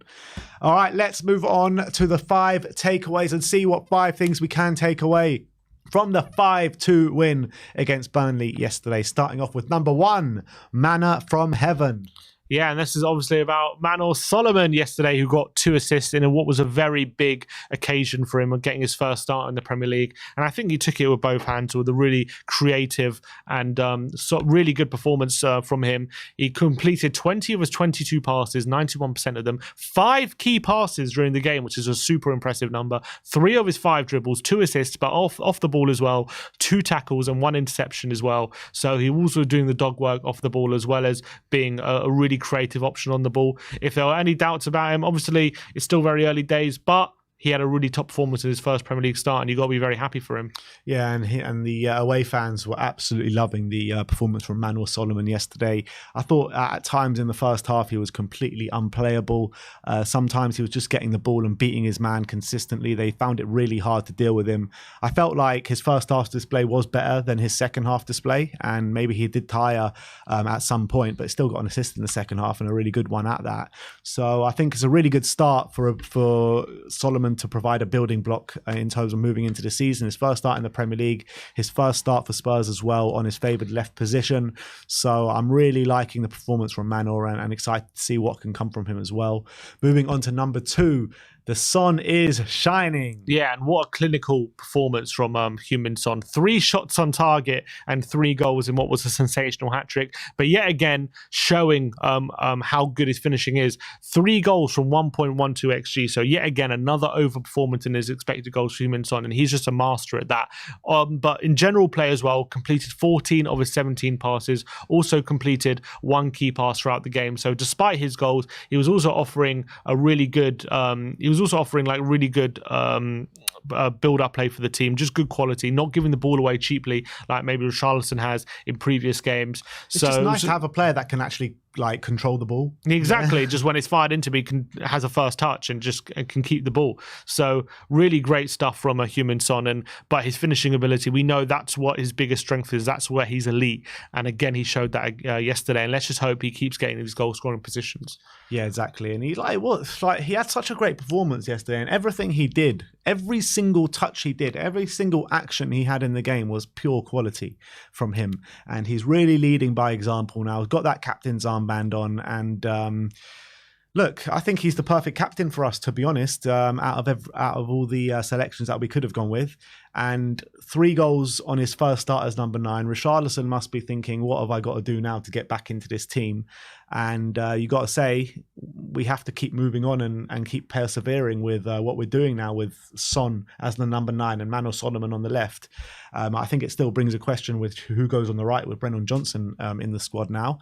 But you can't take away anything from the way Heung-min Son is performing, especially yesterday, putting in a hat-trick, leading the line by example, pressing from the front, leading the press. So brilliant day for Heung-min Son. But let's move on to number 3, and that is Destined for Greatness. And this is obviously Destiny Udogie with another unbelievably faultless performance from him, both going forward and defensively as well. 5 tackles, 2 interceptions, 8 of his 9 ground duels won. On the ball as well, 1 key pass, 1 assist, 1 of his 1-on-1 dribbles completed as well. He's just doing bits, just both on and off the ball. He's just so hard to get round because of his physicality, but on the ball as well, he's got technical ability, he's got really good decision making, he's got powerful running in his dribbling as well. This guy's a phenomenon, he really is. He hasn't had a bad game yet in a Spurs shirt, and this guy is still only 20 years of age. It's just, he really is destined for greatness. He most definitely is. And you say he hasn't had a bad game. He hasn't even had an average game yet. Every game has been absolutely top notch from him. And, we keep saying it, 20 years of age, coming into a new league, not even just coming into a new league, but coming into a completely different system as well. I mean, everything he does is been of the highest order. And we are so lucky to have someone like him. We've been persevering with the Ryan Sessegnons and the Ben Davises and all these kind of players for so long now. And we finally got someone that provides quality going both ends of the pitch, defensively, absolutely on point. Nothing gets past him. He's so physical, so strong for someone of that age. And going forward, already provided 2 or 3 assists already. And the assist that he provided yesterday, I mean, literally just robs the Burnley player by the byline and gets a lovely pass, and we're off to another goal. So I think everything Destiny Udogie is doing at the moment is absolutely just pure class, and I can't wait to see more and more of him. And I'm just so gutted it's the international break. No more Destiny for 2 weeks, no more Kuti for 2 weeks, no more Sonny for 2 weeks. And it's just like we've gone from dreading every Spurs game to being, I wish we could just play every day. 100%. It's mad, isn't it? Agree. 100%. Number 4, we're going to look at naive Burnley. Yeah, and we were talking about this in the preview about Burnley and how they like to play this new end of Vincent Kompany, higher pressing, aggressive pressing, and progressive passes, building up from the back and playing their philosophy. And it was their biggest strength in the first 15 minutes, that approach, and it got them a goal, and they were looking really good for about 10-15 minutes. But unfortunately, it was also their biggest weakness, because with the first goal, it was just one long ball in behind from Pedro Porro, and all of a sudden Spurs were 2-on-2 at the back with Son versus Solomon. We got the equaliser through that. With the third goal, you had Burnley playing out from the back and Destiny Udogie winning the ball high up the pitch because they're trying to play through our press and they just weren't able to do it. And also you had the 5th goal, lovely passing behind again from Pedro Porro, just one long ball. Son has all the space in the world to run into, and bam, all of a sudden it's 5-1. And we just played them at their own game essentially, and they tried to go toe to toe with us. And it wasn't just the tactics, also our quality shone through with the goals from Kuti Romero as well, and from James Maddison. So as much as Burnley will try and keep playing this way, they were very naive. Yeah, they were. And it's something that we kind of alluded to before the game and talking about it, that if Burnley do kind of keep trying to play their game, we're just going to pick them off. And that's exactly pretty much how the game panned out. Like you said, they started the game really well and put us under pressure, got that early goal. But after that, I mean, it was pretty much just one-way traffic for the whole game. Vincent Kompany mentioned after the game how good Spurs were. I think even in an interview, he went as far as to say that Spurs were unplayable on the day. But I think like when you're judging Burnley and when you're looking at them compared to other teams in the league, I feel like it's all well and good playing this football in the Championship and completely destroying that league. But once you come into the Premier League, it's a completely different kettle of fish. And you need to find different ways how to manage games and how to, move into the season with positive results. And I think more times than not, they're going to get undone if they keep persisting with this way of football. And I feel like they need to find some sort of balance and solidity, because right now, I think for the majority of the teams that they come up against in the Premier League, I think they'll get unstuck. To be fair to them, though, Man City, Villa and Tottenham is not a very easy start. Yeah. And so it was always going to be very difficult, however they played, to get results in those kind of games. So I'll give them a bit of leeway, but they have definitely been just an open door, basically, in all those games so far. You look at their game against Man City, and then you look at like Sheffield United's game against Man City, right? Burnley, I thought, were just constantly open against Man City, and they could have been so many more than 3 goals that day. But Sheffield United, they stuck every man behind the ball. They were defending for their lives, and Man City just about got over the line and got the win. So I think that's the way, that's the model that you need to go when you're facing the big teams in the Premier League. Yeah, 100% agree. And lastly, number 5 is leaders stepping up. Yeah, so that leadership group, obviously Ange was alluding to them after the game as the 3 players who really had top performances, and all 3 of them were the ones who scored all our goals. Sonny getting a hat-trick, James Maddison obviously scoring from outside the box, and Cuti Romero putting Spurs 2-1 up. And I thought they were just leaders on and off the ball yesterday. I was so happy. I'm so happy seeing them step into this new role and take that responsibility.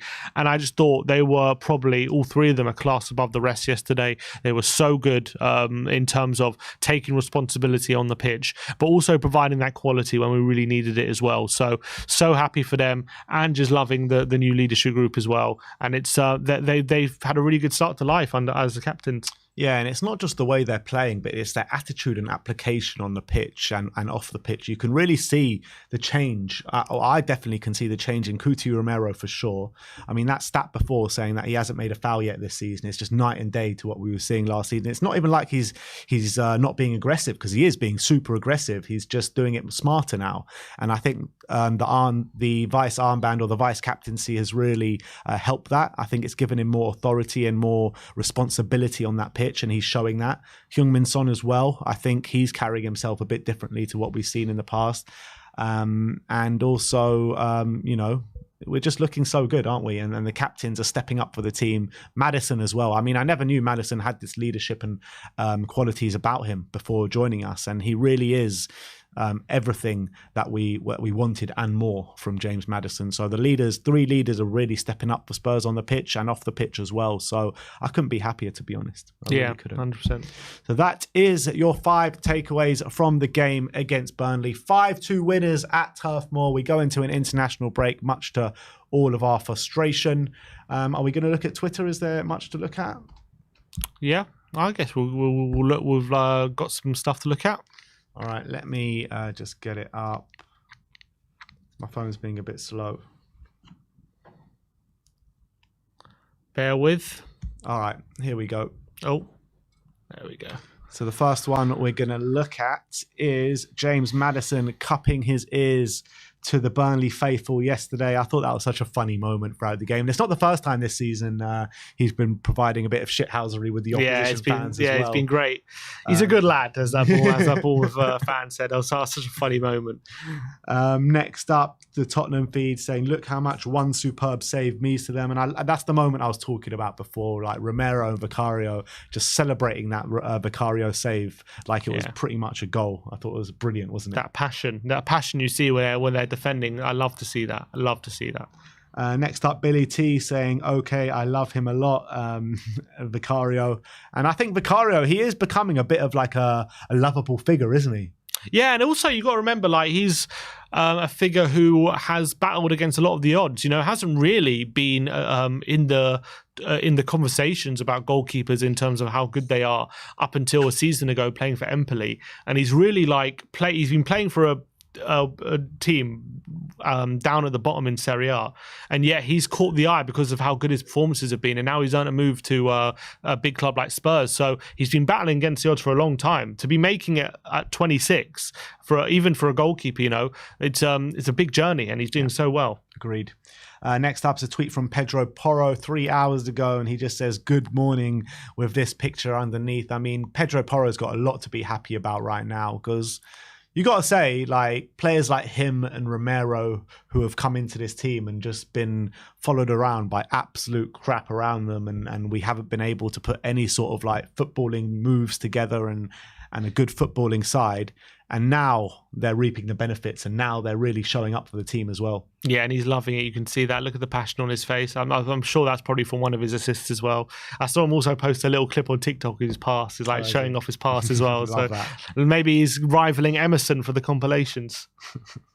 What's this one? Ethan says, "What is Sarr doing?" And yeah, he's just punching Maddison. So funny. He's just a little banterous punch. He's bam, little boxing thing. I don't know if it's something they've been doing in the training ground or something, but it's very funny. Next up is from No Context Tottenham. It's that Pedro Porro and Heung-min Son celebration with their fingers touching each other. Absolutely love it. Synergy. Yeah, synergy. Absolutely. And there seems to be such a good team unit and kind of bond between these players already. And it's only been 4 games into the season. And when you compare it to maybe the atmosphere within the team last season, it's just night and day, isn't it? 100%. Everyone just seems a lot happier at the moment. Everyone seems more together, and it's really great to see. Yeah, fans as well, to be fair. Next up is Destiny Adogi on Instagram saying, "Another great performance from the team. Let's all go together and with more hunger." So great stuff from Destiny. Lily White Rose just confirming the Harvey White deal to Stevenage yesterday. He was in the Stevenage stadium yesterday, but he didn't play. I don't think he signed in time. But I guess we wish Harvey White all the best success with his proper Tottenham boy. Yeah, it wasn't one that we were able to give you before the deadline, because I think it got confirmed after. But there's your confirmation for Harvey White. And I wish him all the best. Tottenham also tweeted out saying delicate about Heung-min Son's little lob over Trafford yesterday, and I thought that was such a great finish, wasn't it? Delicate is the right word, I think, for it. It was a lovely little chip, and you just know he's capable of that kind of composure, just picking the right finish at the right moment. Hotspur related as well, saying James Maddison, who was on the floor, immediately jumped up and cupped his ears to the Burnley fans after Cuti Romero scores Tottenham's second goal, which we alluded to before. This is an interesting one. This was Alfie Devine. He took a 99th minute penalty to give Port Vale 3 points on his debut yesterday. He came on for the last 20 minutes, grabbed an assist, and scores a 90th minute penalty. So here is the penalty if you guys want to see it. And so it does precede some wild celebrations as well. But look, for 19 years of age, you're making your second appearance, and you've just come off the bench. Wasn't it his debut? I think. Did not come off the bench in midweek. I don't think so. Because he was on the bench. So maybe it was his debut then. To do that in the 99th minute, anyway. Yeah, to do that in the 99th minute is astonishing confidence for the young man. And he also, I saw the assist he got was a really well taken free kick whipped in as well. Big moment for him. And let's just hope this loan deal goes as well as the start has gone. Did Dane Scarlett play for Ipswich yesterday? I don't believe he came on. He was on the bench. All right, next up, talking THFC, saying sensational results. Sonny back to his sparkling best with Maddison Cuti going from strength to strength up the Spurs, and you can see the togetherness in that team celebration there. And this was a funny moment yesterday from the game, actually, from the Tottenham feed, saying Ange Postecoglou interrupts Sonny's post-match interview, and he just goes to him, "Should have got 4, to be fair." I love that. It's so funny. Well, Son should have said, "Well, you shouldn't have taken me off with 20 minutes to go." But you can just see the bonds in this team really flourishing. Jacko says that it feels good to be a Tottenham fan. Thank you, Ange Postecoglou. And this was a moment when he was serenaded by the away fans. He just basically came up to the away fans, just stared at us. It was just a nice, he's just loving it. Great moment. I think he let Yves Bissouma just do all the celebrating for him. The Bleacher Report saying, put 5 goals past Burnley, Sonny hat-trick, 3 wins and a draw to start the campaign, second in the Premier League. Spurs fans fans watching Ange Ball. And can't quite believe it with a tear in my eye. What do you think like the narrative is from maybe rival fans at the moment? Do they think like, are they sitting up taking notice, or do they think this is just a manager bounce and things are going to? Well, I tell you what, I've been watching a lot of podcasts and everyone does seem very impressed with what's going on. No one seems to be like downplaying it. No one's saying like, well, we're challenging for like the league or anything, but a lot of people are saying like, wow, Spurs have actually really impressed me, I have to say. Like, no one's really saying, oh, they're getting lucky or anything like that. So I think people are starting to take notice. Squawker saying most points won by Spurs after the opening 4 games of the top flight season. Harry Redknapp is top with 12.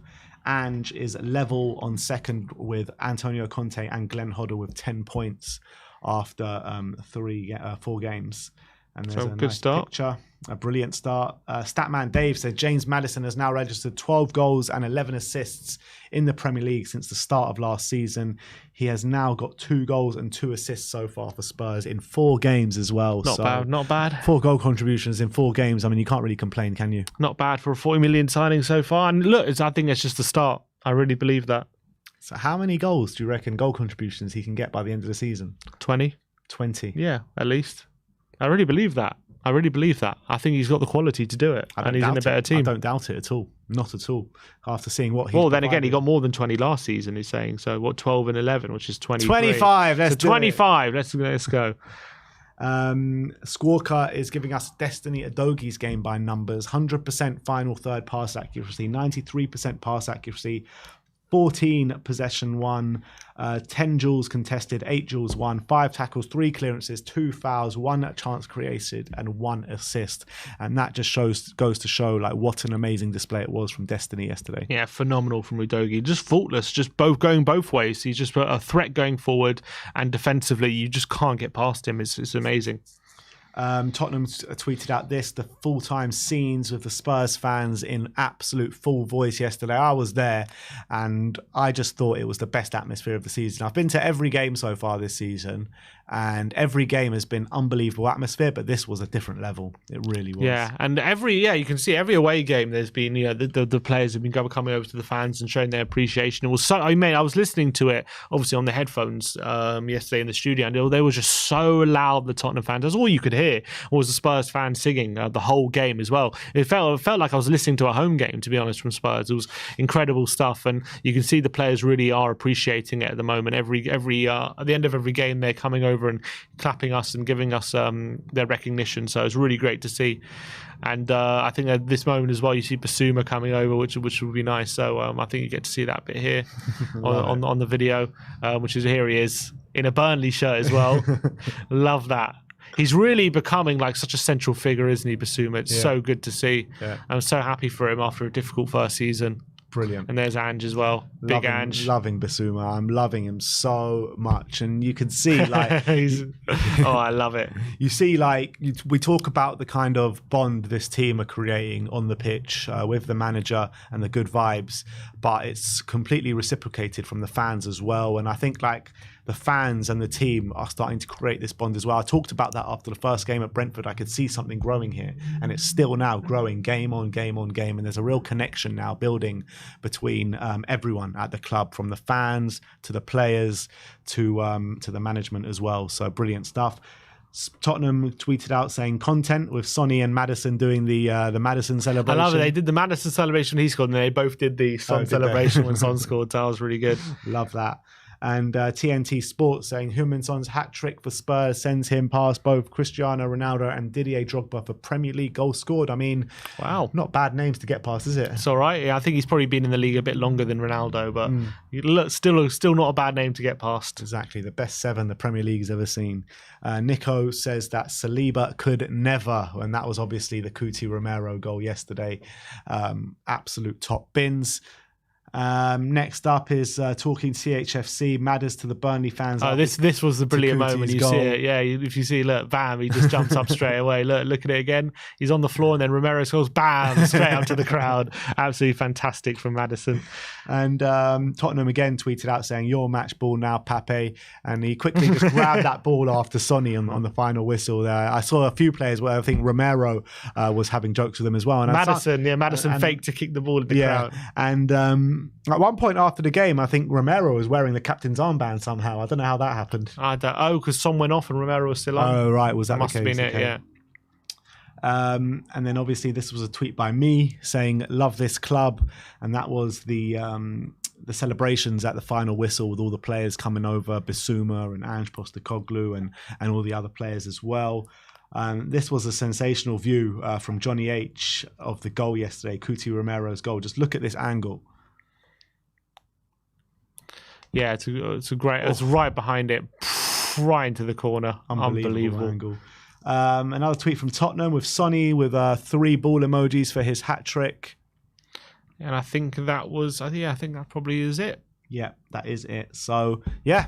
Big up. That is the way Twitter reacted to the astonishing 5-2 win up at Turf Moor yesterday. And it's like, when you go to Turf Moor, you don't really associate it with like mad goal-scoring games, do you? No. It's normally a tight game when we go up there, either 1-0 win, 1-0 loss, or a 1-1 draw or something like that. To score 5 goals up there. I know it's a different Burnley side, but you can't take the credit away from Tottenham. We've had some difficult times up there in Burnley. You remember the Conte, he went on that mad run after losing 1-0 to Burnley. I remember Pochettino having an argument with Mike Dean after the game, and he was like, what'd you say? I remember it was like the whole thing at Burnley. Like, we've had some tough times there, so it's nice just to go there and get a nice, easy win with some quality goals. Yeah, absolutely. And that's Heung-min Son's second hat-trick against Burnley, right? Because he scored one when he scored that mad Puskas goal. Did he get a hat-trick that day? I can't remember. I don't know if anyone's going to remember, it's you. I don't think he did get a hat-trick did he not? that day. So I thought he did. No, because I remember Kane scored 2. We won 5-0. 5-0. I think Sissoko got 1. I remember Kane got 2. So he might have got 2. I don't think he got 3. Right. But I don't think it is. I think you might be right. I think it might be.